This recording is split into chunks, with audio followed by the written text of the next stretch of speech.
Bab 21. Mas, hubungan kita sudah berakhir. Aku sudah tidak lagi mencintai kamu, ucap Ana. Tatap mataku, An. Apa benar rasa cintamu sudah hilang? Tanya Dimas. Ana tidak berani menatap mata Dimas. Dia memang masih mencintai Dimas.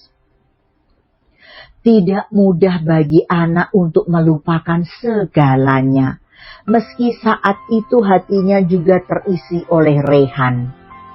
Ana berusaha untuk kuat.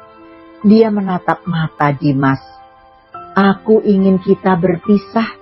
Carilah kebahagiaanmu dan aku akan mencari kebahagiaanku sendiri. Dimas tersenyum getir mendengar penuturan Ana. Tiada lagi kesempatan untuk dirinya dalam memperbaiki hubungan pernikahan mereka. Itu karena dia sendiri penyebabnya. Andai waktu bisa diputar kembali, pasti Dimas tidak akan menyia-nyiakan Ana. Dia tidak akan menuruti hawa nafsu serta kemauan dari orang tuanya. Dimas mengeluarkan kotak perhiasan dari saku celananya. Dia memberikan itu kepada Ana. Hari jadi pernikahan kita, aku tidak memberikan apapun. Aku memang lupa tentang hari itu. Tapi hadiah ini sudah aku persiapkan sebelum hari jadi pernikahan kita tiba. Aku memesannya secara khusus untukmu. Sebentar lagi kita akan berpisah. Terimalah hadiah ini untuk terakhir kalinya.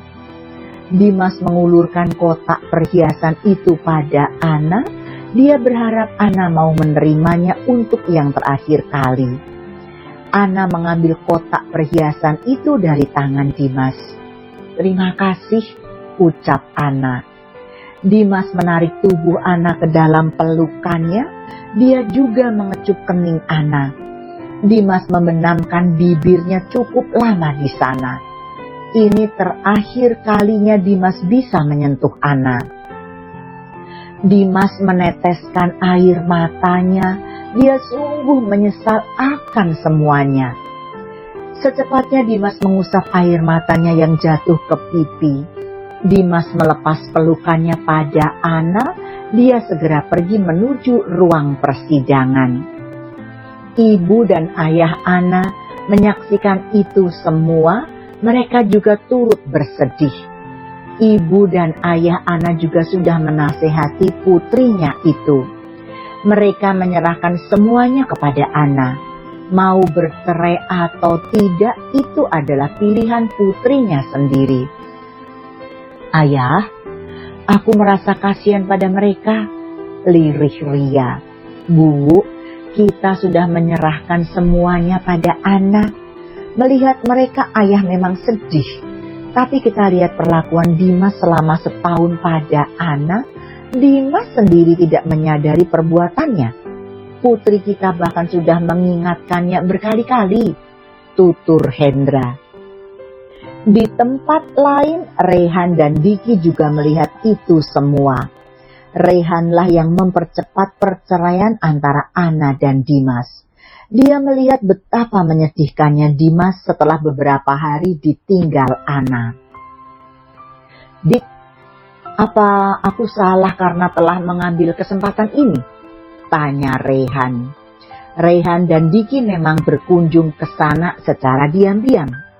Mereka ingin melihat proses perceraian yang sedang berlangsung. Entahlah, Re, aku juga tidak tahu harus bicara apa, jawab Diki. Re menghela nafasnya. Aku memang perusak rumah tangga Ana. Seharusnya aku mendengar ucapan Dimas waktu itu. Aku sudah masuk ke dalam rumah tangga mereka. Diki menepuk pundak sahabatnya itu. Re, sebelum kamu masuk, rumah tangga Ana dan Dimas memang sudah hancur. Selama setengah tahun Dimas mengabaikan Ana, lalu kamu masuk ke dalam kemelut rumah tangga itu. Tidak sepenuhnya salah kamu, Re.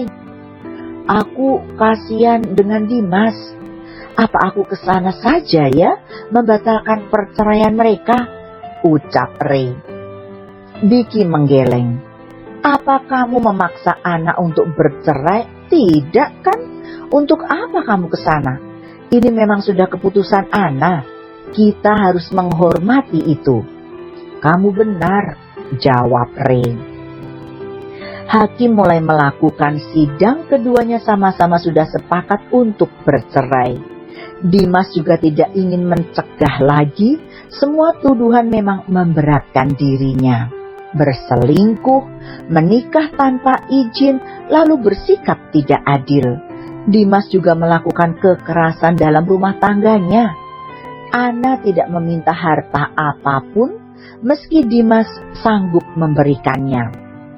Anna juga tidak mempermasalahkan harta milik bersama. Semuanya Anna berikan untuk mantan suaminya itu. Hakim sudah mengabulkan keinginan Anna untuk berpisah. Hakim sudah mengetuk palu bahwa antara Dimas dan Anna resmi bercerai. Dimas melenggang pergi setelah keputusan itu dibacakan. Dia tidak lagi berpamitan pada anak maupun kepada mantan mertuanya. Dimas bergegas masuk ke dalam mobil. Di dalam mobil dia meneteskan air matanya. Sungguh sangat menyakitkan sekali saat hakim mengetuk palu tanda berakhirnya hubungan mereka. Hicks, maafkan aku, An. Maafkan kesalahanku, lirih Dimas. Anna menutup wajahnya dengan kedua tangannya. Dia juga menangis karena perpisahan ini. Bagaimanapun mereka pernah bersama, mereka pernah saling mencintai, berbagi dalam suka dan duka, dan mereka mempunyai semua kenangan itu di dalam hati mereka masing-masing. Tapi perpisahan ini memang terbaik untuk mereka berdua, agar tidak ada lagi rasa saling menyakiti. Tetap bertahan pun percuma saja. Anna akan tetap tersakiti meski nantinya sikap Dimas berubah manis menjadi seperti dulu. Anna tetap tidak akan bisa membahagiakan Dimas serta mertuanya jika tetap bertahan. Tidak ada yang tahu jika nantinya Dimas akan berbuat hal seperti itu lagi. Lebih baik berpisah dan mencari kebahagiaan masing-masing. Nah, kamu yang tabah ya, ucap Ria. An, perpisahan memang menyakitkan. Kamu yang sabar menerima ini semua ya. Ini memang jalan yang terbaik untuk kalian berdua. Kamu carilah pendamping yang bisa menerima dirimu apa adanya. Lalu Dimas, ayah berharap dia juga bisa mendapat kebahagiaan, ucap Hendra. Anna mengangguk lalu memeluk kedua orang tuanya. Dia bersyukur dalam keadaan terpuruk dia bisa bersama kedua orang tuanya. Ray tidak merasakan perasaan apapun saat mendengar hakim mengetuk palu. Dia hanya diam, tidak ada rasa bahagia di dalam hatinya. Yang ada hanya rasa bersalah kepada Anna dan Dimas. Anna berdiam diri di kamar sejak pulang dari pengadilan. Dia menatap foto pernikahannya yang masih tersimpan di dalam galeri ponsel miliknya. Pintu kamar Anna diketuk dari luar. Segera Anna menghapus air matanya yang masih meleleh di pipi. Anna bergegas membuka pintu kamarnya. Ibu, masuklah, ucap Anna. Ibu Ria masuk dan duduk di tepi ranjang di samping Anna. An, bersedih boleh, tapi jangan berlarut-larut ya. Anna mengangguk. Ibu benar, Anna akan mencoba melupakan semuanya. Ayah Hendra ikut menyusul istrinya ke kamar Anna. Dia juga duduk di samping putrinya. Anna diapit oleh kedua orang tuanya di sisi kiri dan kanan. Nak, kamu yang sabar ya. Ayah yakin seiring waktu kamu bisa melupakan semuanya. ucap Hendra. Iya ayah, Ana akan berusaha untuk tegar menghadapi ini semua, ucap Ana. Kedua orang tua Ana memeluk putrinya. Hendra mengelus puncak kepala Ana. Lebih baik kamu pergi ke luar negeri, nak. Hitung-hitung liburan. Sudah lama kan kamu tidak mengunjungi Tante Ratna? Iya sayang, kamu ke luar negeri saja. Liburan di rumah tante kamu, ucap Ria. Ana memikirkan perkataan ibu dan ayahnya. Lebih baik memang begitu. Dia sebaiknya keluar negeri untuk menenangkan diri. Sepertinya begitu, lebih baik aku ke Paris, ucap Ana. Hendra serta istrinya senang mendengarnya. Dengan kepergian Ana ke luar negeri mungkin bisa sedikit mengobati luka hati Ana. Ray duduk termenung menatap ponselnya di atas meja. Sama sekali tidak ada telepon ataupun chat dari Ana. Dia juga enggan untuk menghubungi mantan kekasih gelapnya itu. Ray merasa tidak enak untuk menghubungi Ana duluan. Dia mengerti kondisi Ana saat ini. Pasti Ana tengah bersedih karena perceraiannya. Tapi Ray juga berharap Ana tidak melupakan dirinya. Bukankah selama ini Ray yang selalu menemani Ana? Setidaknya Ana menelpon untuk menanyakan kabar tentang dirinya.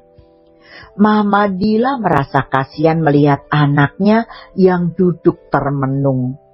Ray terlihat menyangga wajahnya dengan kedua tangan sambil menatap layar ponselnya. Setiap ponselnya berdering, dia berharap itu panggilan dari Ana. Dila menghampiri putranya. Sayang, kenapa melamun? Ma, tolong pinang Ana untuk Ray, lirih Rehan. Dila menghela nafasnya. Belum bisa sayang, tunggu 3 bulan lagi. Tunggu untuk apa lagi, Ma? Ana sudah bercerai, tinggal kita ke rumahnya saja untuk melamar, ucap Ray. Mana bisa begitu, harus tunggu masa iddah selesai, ucap Dila. Ray mengusap wajahnya dengan satu tangan. Hah? Kenapa lama sekali? Dila menepuk pundak Ray agar putranya itu sedikit bersabar. Yang sabar ya, Ray? Ray mengangguk lalu kembali menatap layar ponselnya. Dila meninggalkan putranya yang kembali melamun. Dering ponsel Rehan berbunyi, tapi Rehan tidak menghiraukannya. Dia malas untuk mengangkat telepon dari orang lain. Diki yang menelponnya saja dia reject. Dering ponsel terus berbunyi, tanpa melihat nama si penelpon langsung saja Ray mengangkat panggilannya itu. Jangan mengganggu. Ray, ini aku Ana. Ana, sayang, akhirnya kamu menelponku. Aku ingin bertemu, kita makan malam di restoran food ya, kata Ana. Oke, aku akan datang. Ray kemudian mematikan sambungan teleponnya. Ray berjingkrak kegirangan, akhirnya Ana menghubungi dirinya duluan. Ray melirik jam di pergelangan tangannya. Hari sudah petang dan dia harus segera bersiap. Ray menaiki anak tangga menuju kamarnya. Dia mengambil handuk lalu ke kamar mandi. Ray merendam tubuhnya di dalam bathtub. Dia juga menambahkan aromaterapi agar tubuhnya semakin wangi. Sekitar 30 menit Ray selesai dengan ritual mandinya. Dia keluar dari kamar mandi. Ray mengambil pakaian casual untuk makan malam bersama Ana. Dia tiba-tiba teringat Ray ingin menjemput Ana saja di rumahnya. Ray meraih ponselnya dan mendial nomor Ana. Tidak lama kemudian Ana mengangkat panggilannya. Halo Ray? Sayang, aku ingin menjemputmu. Baiklah, aku akan share alamat rumahku. Sampai ketemu di rumah, kata Ray. Ray memakai pakaiannya setelah memutus sambungan telepon pada Anna. Dia menata rambutnya dengan rapi. Ray juga menyemprotkan parfum pada tubuhnya. Dia bercermin untuk melihat penampilannya kembali. Ray tersenyum dan merapikan kerah kemejanya. Perfect. Kamu memang tampan, Rehan, ucap Ray pada dirinya sendiri. Rehan mengambil dompet serta kunci mobil. Dia bergegas menuruni anak tangga. Dila heran saat melihat Ray yang kelihatan bersemangat. Tadi Ray murung lalu sekarang bahagia. Ray, kamu mau kemana? Tanya Dila. Rehan mau ketemu sama Anna, jawabnya. Hati-hati di jalan, ucap Dila. Ray memberi tanda oke lewat tangan pada mamanya. Dia segera keluar rumah masuk ke dalam mobil. Ray menyalakan mesin mobil lalu menjalankannya. Di perjalanan Ray singgah dulu ke toko bunga. Dia membeli bunga kesukaan Anna. Setelah itu dia melanjutkan kembali perjalanannya menuju rumah Anna. Mobil sampai di rumah mewah bercat putih dan gold. Ray mematikan mesin dan keluar dari dalam mobil. Dia sedikit ragu untuk masuk ke dalam.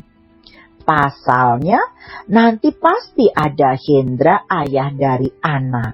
Ray dan Hendra mempunyai hubungan yang buruk dikarenakan bisnis yang pernah mereka jalin. Ayo Ray, kamu pasti bisa, ucapnya. Ray melangkah menuju gerbang rumah dan melapor pada satpam penjaga. Satpam itu mempersilahkan Ray untuk masuk. Jantung Ray berdegup kencang saat sampai di depan pintu rumah. Selama hidupnya, baru kali ini dia gugup untuk bertemu seseorang. Ray menenangkan jantungnya, dia menarik nafas panjang lalu menghembuskannya. Ray menekan tombol bel. Tidak berapa lama pintu rumah dibuka, ternyata Ibu Anna yang membuka pintu. Ibu Ria tersenyum. Cari siapa, Nak? Selamat malam, Tante. Saya Rehan, kekasih Anna, ucap Ray. Ria mengernyit. Kekasih? Bukan, Tante. Saya calon teman Anna, ucap Ray. Calon teman? Tanya Ria yang tidak mengerti akan ucapan Ray. Calon teman hidup Anna, batin Ray. Maksud saya teman Anna, ucap Ray. Ria mengangguk. Mari masuk. Terima kasih Tante, ucap Ray.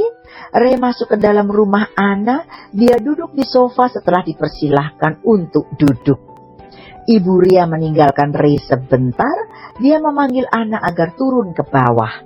Hendra lewat di depan ruang tamu. Dia menghentikan langkahnya saat melihat seorang pria asing tengah duduk di sofa. Hendra memperhatikan wajah dari pria itu. Hei, kamu siapa? Tanya Hendra.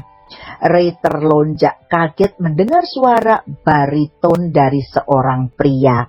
Dia bangkit dari duduknya dan berhadapan dengan Hendra. Selamat malam Tuan Hendra, ucap Ray. Ngapain kamu kesini? Kita sudah tidak punya hubungan kerjasama lagi, ucap Hendra dengan melipat tangan di perut. Ray tersenyum. Saya kesini bukan untuk menemui Tuan Hendra, tapi untuk menemui Anna. Hendra mendelik. Kamu mau ngapain sama putri saya? Mau melamar, jawab Ray. Apa? Kaget Hendra. Mau makan malam maksudnya, ucap Ray. Enak saja kamu main ajak anak orang makan malam. Tidak bisa. Lebih baik kamu pergi, usir Hendra. Susah juga nih bapak mertua. Kira-kira pakai cara apa biar dia luluh ya? Batin Ray. Bersambung.